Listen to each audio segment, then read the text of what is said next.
जय श्री कृष्ण। राधे राधे। स्वागत है आप सभी का हमारे YouTube चैनल में। आज हम आपके लिए एक और प्रेरणादायक कहानी लेकर आए हैं। दोस्तों, आज की जो कहानी है, आज का प्रसंग बड़ा ही ज्ञानवर्धक रहने वाला है और इस कहानी को आपको पूरा सुनने की आवश्यकता है। ये कहानी आपको आपके जीवन में ढेर सारी प्रेरणाएं प्रदान करेगी। दोस्तों, आज की जो कहानी हम आपको बताने जा रहे हैं वो एक चिड़िया की कहानी है।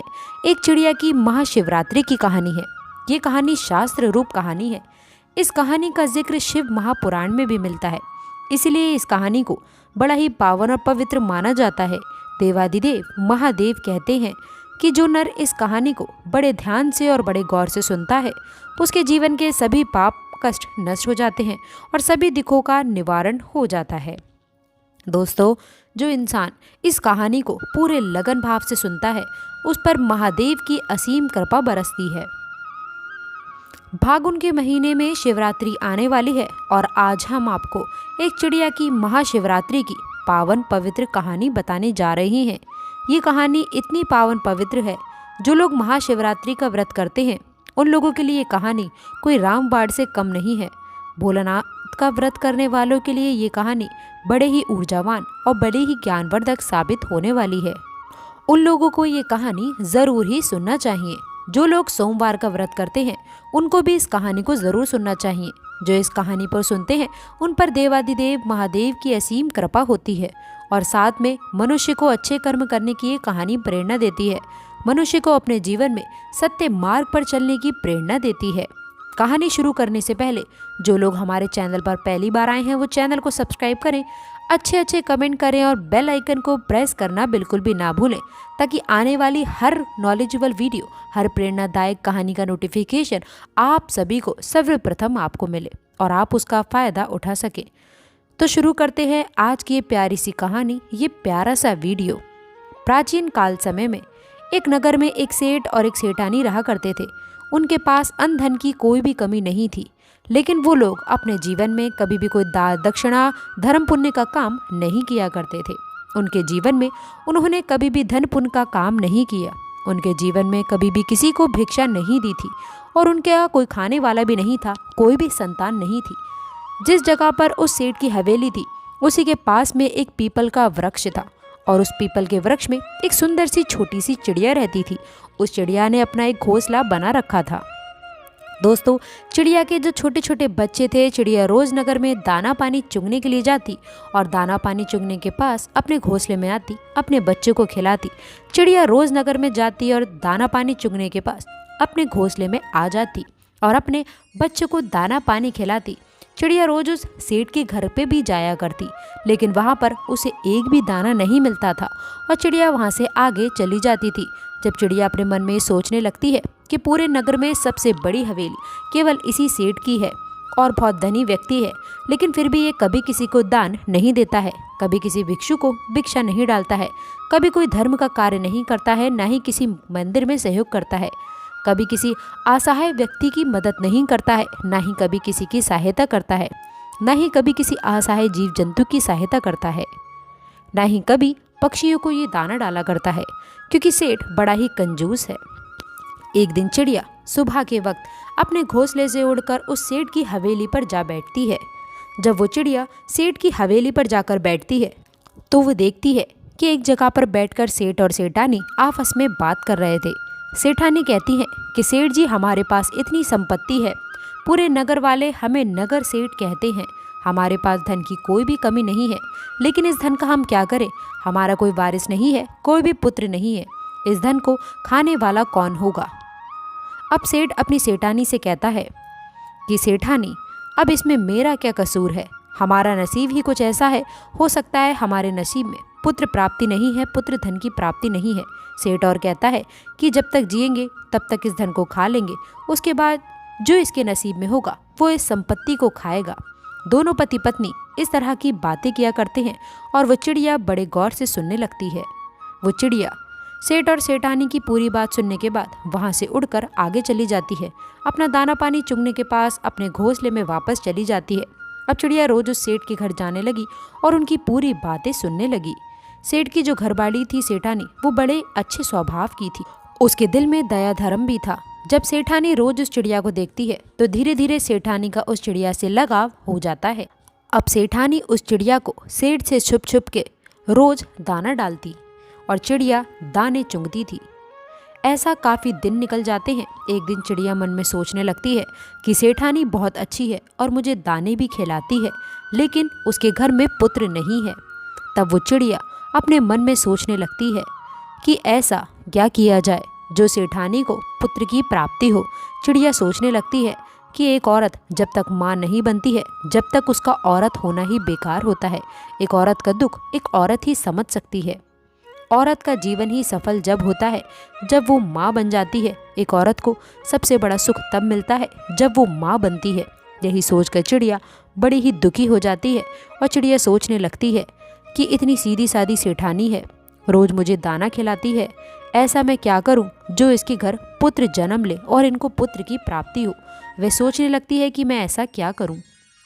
एक दिन चिड़िया के मन में आता है कि क्यों ना मैं देवादिदेव महादेव के पास पहुंचूं और उनसे इस चीज़ की अरदास करूं, उनसे अर्जी करूं। यही सोचकर चिड़िया अपने पति चिड़ा से कहती है कि पिया जी, मैं कुछ दिनों के लिए कहीं जा रही हूँ, आप बच्चों का ख्याल रखना, उनको समय पर दाना पानी खिलाना। इतना कहकर वो चिड़िया अपने घोंसले से उड़ान बढ़ती है और चिड़िया उड़ती हुई जाती है। रात दिन उड़ती है, बड़ी परिश्रम करती है, भूखी प्यासी उड़ती रहती है और उड़ती उड़ती अंततः वो कैलाश पर्वत पे पहुंच जाती है, जहाँ पर देवादिदेव महादेव और माता पार्वती थे। चिड़िया उड़ती हुई जाकर के और माता पार्वती के चरणों पे पड़ जाती है। जैसे माँ पार्वती के चरणों में जाकर बैठती है, चिड़िया बेहोश हो जाती है। माँ जगदम्बा पार्वती चिड़िया को अपने हाथ में उठाती हैं और चिड़िया को होश में लेकर आती हैं और चिड़िया से कहती हैं कि चिड़िया, तुम कहाँ से आई हो? हे पुत्री, तुम बड़ी ही परेशान हो रही हो। तब चिड़िया माँ पार्वती से कहती है कि मैया, मैं बहुत दुखी हूँ और बड़ी दूर से आई हूँ। मैं अपने दुख के लिए दुखी नहीं हूँ, किसी और के दुख के लिए बड़ी ही दुखी हूँ। तब माँ पार्वती कहती हैं कि पुत्री, आप मुझे स्पष्ट बताइए कि बात क्या है, उसे खुल के बताइए। तब चिड़िया कहती है कि मैया, जहाँ मैं रहती हूँ वहाँ पर एक सेठ और सेठानी रहते हैं। उनके कोई पुत्र नहीं है और वो सेठानी मैया बड़ी ही भोली हैं, उनको एक पुत्र दे दीजिए। चिड़िया इतनी बात माँ पार्वती से कहती है और फिर से बेहोश हो जाती है। माँ पार्वती फिर से उस चिड़िया को होश में लाने की कोशिश करती हैं। काफ़ी देर बाद चिड़िया फिर से होश में आती है। तब माँ पार्वती उस चिड़िया को कुछ दाना पानी खिलाती हैं और चिड़िया से कहती हैं कि पुत्री, तुम चिंता ना करो, थोड़ी ही देर में महादेव उठेंगे, उनके बाद हम महादेव से बात करेंगे। उसके थोड़ी देर बाद महादेव अपनी समाधि से खड़े होते हैं। माँ पार्वती चिड़िया को हाथ में लेकर महादेव के समक्ष जाती हैं और महादेव से कहती हैं कि प्रभु, ये इस नगर में सेठ और सेठानी रहते हैं, क्या उनके नसीब में कोई पुत्र है या फिर नहीं? तो महादेव ध्यान लगा करके देखते हैं और कहते हैं कि पार्वती, उनके नसीब में कोई भी पुत्र नहीं है। तब माँ पार्वती कहती हैं कि प्रभु, यदि उनके नसीब में पुत्र नहीं है तो आपको पुत्र देना ही पड़ेगा। लेकिन महादेव कहते हैं कि पार्वती, तुम जिद क्यों करते हो? उनके नसीब में कोई पुत्र नहीं है तो वह पुत्र कैसे दे सकता हूँ? लेकिन माँ पार्वती जिद पर अड़ी रहती हैं और कहती हैं ये चिड़िया बड़ी ही दूर से आई है और ये आशा करके यहाँ आई है कि हम इसकी सहायता करेंगे। इसी आशा से भूखी प्यासी उड़ती हुई इतनी दूर से यहाँ तक आई है और इसको खाली हाथ नहीं भेज सकते हैं। माँ पार्वती की इतनी बात सुनने के बाद देवादिदेव महादेव कहते हैं कि ठीक है पार्वती, तुम हर बार जिद करती हो, हट करती हो और तुम्हारी हर जिद को मुझे पूरा भी करना पड़ता है। ठीक है, यदि तुम जिद कर रहे हो तो उसे सेठ और सेठानी को हम एक पुत्र देंगे। लेकिन महादेव और कहते हैं कि इस चिड़िया से कहो कि सेठ और सेठानी कोई दान धर्म नहीं करते हैं, कोई पुण्य का कार्य नहीं करते हैं, कोई पवित्र शास्त्र नहीं पढ़ते हैं, कोई ज्ञान पुराण नहीं पढ़ते हैं, कोई पुराण शास्त्र नहीं पढ़ते हैं, कोई वेद शास्त्र नहीं पढ़ते हैं। ऐसे नास्तिक लोग हैं, यदि नास्तिक से स्वास्तिक होने लगे तो उनको एक पुत्र की प्राप्ति हम देंगे। उनको दान धर्म भी करना पड़ेगा, मंदिर में भी जाना पड़ेगा, भिक्षु को भिक्षा भी देनी पड़ेगी, ईश्वर के भजन करने पड़ेंगे, तभी उनको पुत्र की प्राप्ति हो सकती है। तब वो चिड़िया कहती है कि प्रभु, मैं अपनी तरफ से पूरी कोशिश करूंगी कि सेठ और सेठानी मंदिर भी जाएं, व्रत त्योहार भी करें, दान दक्षिणा करें, मैं अपनी तरफ से पूरी कोशिश करूंगी। तो महादेव कहते हैं कि तथास्तु। उसके बाद चिड़िया देवादिदेव महादेव को माँ पार्वती को प्रणाम करके वहाँ से उड़ान भरती है और उड़ती हुई अपने घोंसले में आ जाती है। उसके 9 महीने बाद सेठानी को एक सुंदर पुत्र की प्राप्ति होती है। सेठ और सेठानी बड़े खुश होते हैं अपने पुत्र को पाकर। चिड़िया भी बड़ी खुशी होती है। चिड़िया भी फूली नहीं समाती है कि उसकी मेहनत सफल हो गई। चिड़िया भी अपनी मेहनत का फल देखकर बड़ी ही खुश होती है, बड़ी प्रसन्न होती है। चिड़िया सोचने लगती है कि इस नगर का सबसे बड़ा धनी सेठ है, और जब ये सेठ अपने पुत्र को अच्छी अच्छी चीज़ें खिलाएगा तो कुछ थोड़े बहुत टुकड़े नीचे भी गिरेंगे और वो हमको भी खाने को मिलेंगे। यही सोचकर वे चिड़िया बड़ी ही खुशी होती है। धीरे धीरे कर सेठ का लड़का बड़ा होने लग जाता है। एक शिवरात्रि निकल गई, दूसरी शिवरात्रि भी निकल गई, तीसरी शिवरात्रि भी निकल गई और चौथी शिवरात्रि भी निकल गई। पांचवी जब शिवरात्रि आने को होती है तब वो चिड़िया बड़ी चिंतित होती है, बड़ी दुखी होती है। चिड़िया सोचने लगती है कि सेठ का लड़का 5 साल का होने लगा है और ये सेठ और सेठानी अब तक कोई दान दक्षिणा नहीं करते हैं, किसी मंदिर में नहीं जाते हैं, किसी को भिक्षा नहीं देते हैं, कोई भी पुण्य का काम नहीं करते हैं। अब चिड़िया सोचकर बड़ी दुखी होती है। चिड़िया सोचने लगती है कि यदि इन लोगों ने दान धर्म का शुरू करना नहीं करा तो पुत्र अल्पायु होगा और बहुत ही जल्दी समाप्त हो जाएगा। यही सोचकर चिड़िया बड़ी दुखी होती है, बड़ी चिंतित हो जाती है। चिड़िया सोचने लग जाती है कि मैं सेठ और सेठानी को कहूँ तो कैसे कहूँ, मेरी भाषा कोई समझता नहीं है, मेरे इशारे को ये समझते नहीं हैं, अब मैं क्या ही करूँ।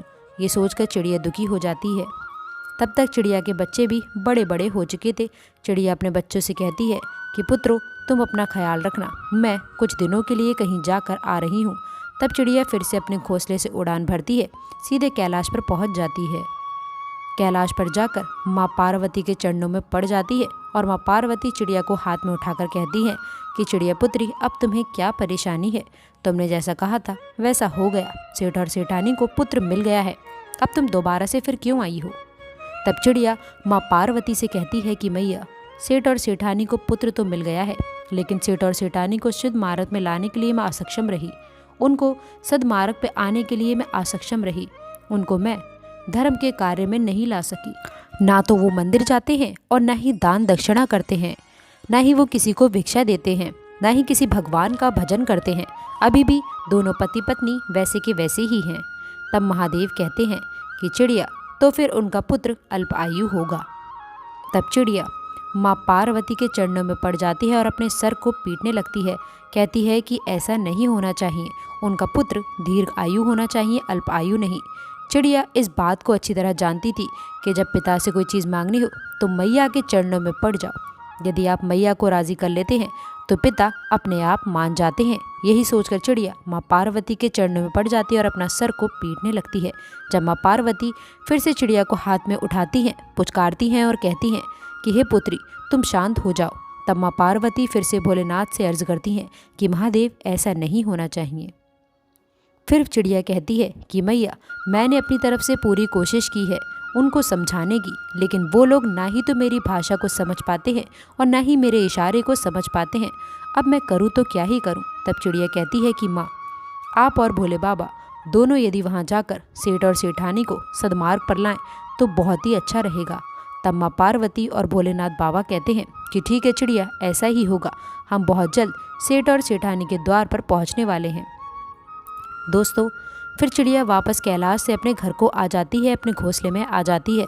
महादेव और पार्वती एक भिक्षु, एक साधु का रूप धारण करके सेठ और सेठानी के द्वार पर आते हैं और सेठानी से कहते हैं कि मैया, हमको बड़ी तेज़ भूख लग रही है और हमको भोजन खिलाइए। यदि तुम लोग हमें भोजन नहीं खिलाओगे तो हम तुम्हें श्राप दे देंगे और तुम बर्बाद हो जाओगे। तब सेठानी हाथ जोड़ करके कहती है कि बाबा, तुम मुझे श्राप मत देना, तुम हमें श्राप मत देना, हम तुम्हें ज़रूर ही भोजन कराएंगे। तब सेठानी साधु के भेष में साधु को महादेव को अपने घर ले जाती है और अच्छे अच्छे पकवान खिलाती है और दोनों को चरण छूती है। वही सेठानी का वो नन्हा सा पुत्र इधर उधर घूमता है। तभी महादेव और माँ पार्वती को रोटी लाकर डालता है, कभी सब्जी लाकर डालता है, कभी कौन सी मिठाई लेकर आता है, कभी कोई सी मिठाई लेकर आता है। ये देखकर माँ पार्वती बड़ी ही प्रसन्न होती है, बड़ी खुश होती हैं। माँ पार्वती सोचती हैं कि ये महादेव का प्रसाद है, इसीलिए इतना चंचल है। जब वो सेठानी साधु के वेश में माँ पार्वती और भोलेनाथ को भोजन करा देती है, उसके बाद महादेव और पार्वती उसके घर से जाने लगते हैं। तब सेठ और सेठानी दोनों आते हैं और हाथ जोड़कर कहते हैं कि हे बाबा, हमसे कोई सेवा में कमी तो नहीं रही, यदि कमी रही हो तो आप हमें क्षमा करें, लेकिन श्राप ना दें। तब महादेव कहते हैं कि सेठ सेठानी ध्यान से सुनो, गलतियाँ तो तुमने बहुत की हैं और गलतियाँ करते ही जा रहे हो। यदि इसी तरीके से रहे तो तुम्हारे पुत्र पर घोर संकट आएगा और तुम्हारा पितृ बहुत जल्दी इस दुनिया से अलविदा हो जाएगा। तब सेठ और सेठानी साधु के वेश में भोलेनाथ के चरणों में पड़ जाते हैं और कहते हैं कि बाबा, हमें कोई मार्ग बताइए, हम क्या कर सकते हैं। बुढ़ापे में जाकर हमें एक पुत्र प्राप्त हुआ है और इस पुत्र को हम खोना नहीं चाहते हैं। तब महादेव कहते हैं कि खड़े हो जाओ और ध्यान से सुनो। आज के बाद यदि तुम्हारे द्वार पर कोई भी आता है तो खाली हाथ नहीं जाना चाहिए। दान धर्म करो, तालाब खुदवाओ, नींव खुदवाओ, लोगों की सहायता करो, प्रिय शांत जीव जंतु की सहायता करो, धर्म और पुण्य करो और महाशिवरात्रि का व्रत करो, ईश्वर की भक्ति करो, ईश्वर का भजन करो। महादेव इतनी बात कहते हैं। तब दोनों पति पत्नी हाथ जोड़कर महादेव के चरणों में पड़ जाते हैं और कहते हैं कि बाबा, हम ऐसा ही करेंगे। और सेठ और सेठानी से महादेव कहते हैं कि तुम्हारे घर में जो ये पुत्र खिल रहा है, ये तुम्हारी मेहनत से नहीं, तुम्हारे नसीब में नहीं था। ये एक चिड़िया की मेहनत है जो तुम्हारे यहाँ से उड़ करके कैलाश तक पहुँची है। और कैलाश तक जाने के बाद महादेव और पार्वती से अर्जी करके, विनती करके ये पुत्र मांगा है। ये उनकी भक्ति का फल है जो तुम्हारे घर में एक नन्हा सा पुत्र खेल रहा है। तब सेठ और सेठानी कहते हैं कि बाबा, वो चिड़िया कौन सी है। तभी वो चिड़िया वहाँ आती है और महादेव और माँ पार्वती को प्रणाम करती है। दोस्तों, ये दिन महाशिवरात्रि का दिन था, जिस दिन महादेव और माँ पार्वती सेठ और सेठानी के घर आए थे। सेठ और सेठानी के घर माँ पार्वती और भोलेनाथ अपना पूर्ण रूप धारण करते हैं और सेठ और सेठानी को दर्शन देते हैं और चिड़िया की शिवरात्रि सफल हो जाती है। बड़ी धूमधाम से सेठ और सेठानी महाशिवरात्रि मनाते हैं और महाशिवरात्रि का व्रत करते हैं और साथ में चिड़िया भी व्रत करती है। देवादिदेव महादेव के दर्शन पाकर वो तृप्त हो जाते हैं, उनकी महाशिवरात्रि सफल हो जाती है। जो लोग महाशिवरात्रि का व्रत करते हैं उन लोगों पर देवादिदेव महादेव की ऐसे ही कृपा रहे जैसे सेठ और सेठानी पर रहे और चिड़िया पर रही। दोस्तों, आज की कहानी यहीं पर समाप्त होती है। हम आशा करते हैं कि वीडियो में दी गई जानकारी आपको पसंद आई होगी। अगर ये आपको प्रेरणादायक कहानी अच्छी लगी हो तो वीडियो को लाइक करिएगा, अपने दोस्तों के साथ भी इसे शेयर करिएगा और अंत तक जुड़े रहने के लिए आप सभी का बहुत बहुत धन्यवाद। कमेंट बॉक्स में सच्ची श्रद्धा से ओम नमः शिवाय, हर हर महादेव ज़रूर लिखें।